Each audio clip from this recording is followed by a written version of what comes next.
What is happening here? Apparently, the poor poet has become hypersensitive both in hearing and in seeing as well. His eyes obtained a microscopic ability to peer through the surface of things.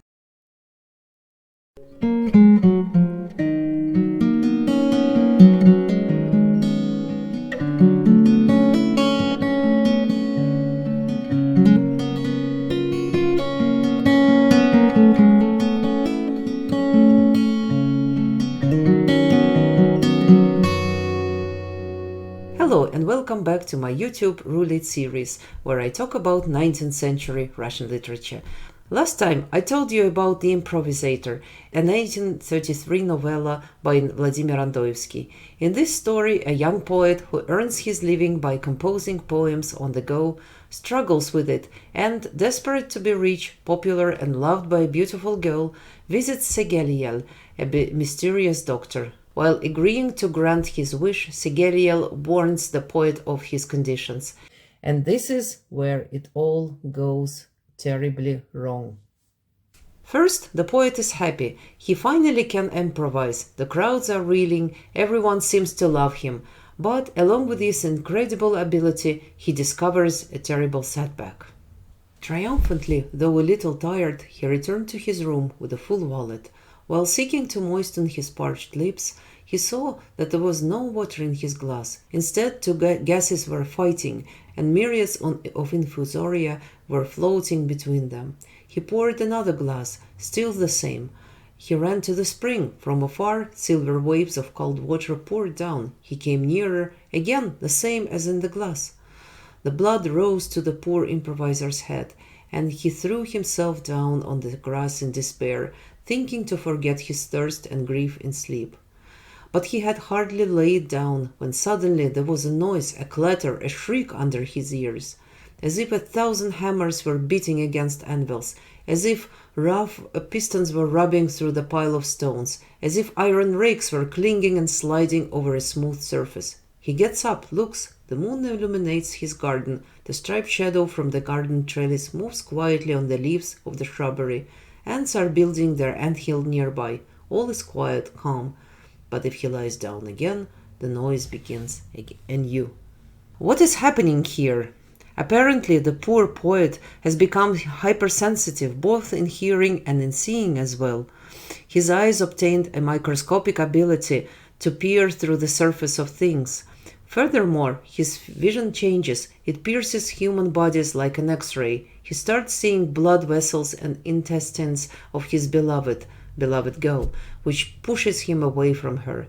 But most horribly, all mysteries of the world, of the poetry and prose, cease to exist for him. He sees nature as a dead body of a beautiful woman, devoid of life or inspiration.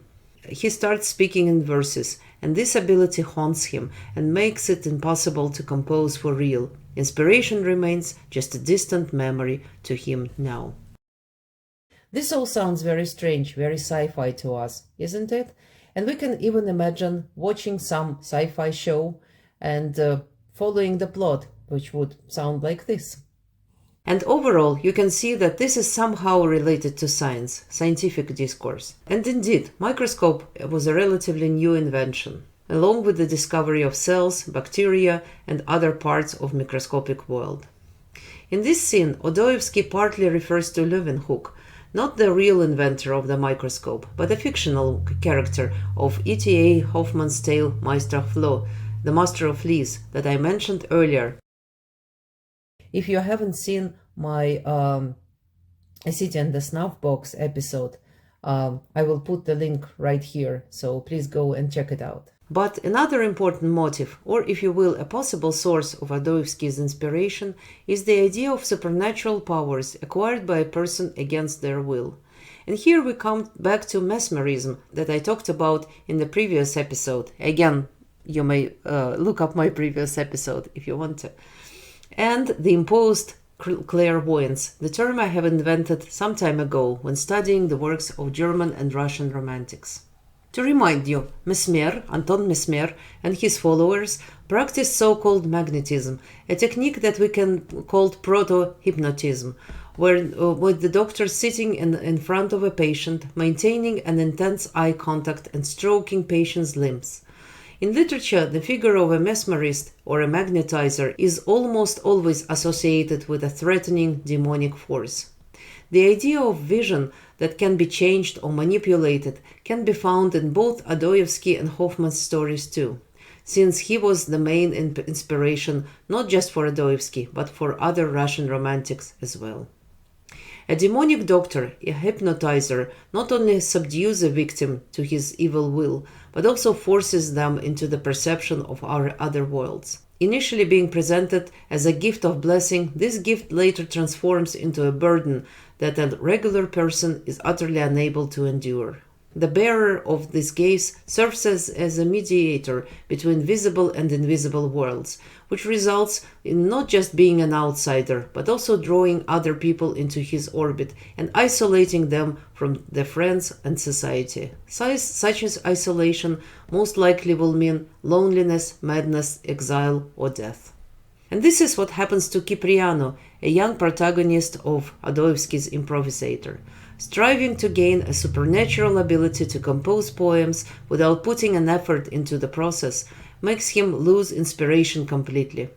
Interestingly, Alexander Pushkin, whose novellas we also explored on this channel, wrote a poem that also revolved around the idea of perceiving invisible matters and thus becoming a poet. In Pushkin's poem, The Prophet, written 10 years before Adoyevsky's novella, the protagonist is also granted with a poetic gift that gives him a supernatural gaze and hearing and secures him an absolute poetic gift. So now I'm going to read this poem in Russian, and I'm going to put the translation on screen, yes, just so that you can hear how it sounds in original. Духовной жаждою томим, в пустыне мрачной я влачился, и шестикрылый серафим на перепутье мне явился. Перстами легкими, как сон, моих зениц коснулся он, отверзлись вещие зеницы, как у испуганной орлицы. Моих ушей коснулся он, и их наполнил шум и звон, и внял я небо содроганья, и горний ангелов полет, и гад морских подводный ход, и дольние лозы прозябанья. Pushkin's hero undergoes the initiation into the world of poetry, in which the regular vision and hearing as well as his own body become irrelevant, while his spirit obtains all tools necessary for the creation of the sacred words. Similarly to characters that experience the influence of mesmerist, the protagonist of The Prophet of Pushkin's poem discovers the supernatural abilities that allow him to see things unseen and hear things unheard. In Adoyevsky's Improvisator, the protagonist also goes through the initiation that results in the opposite.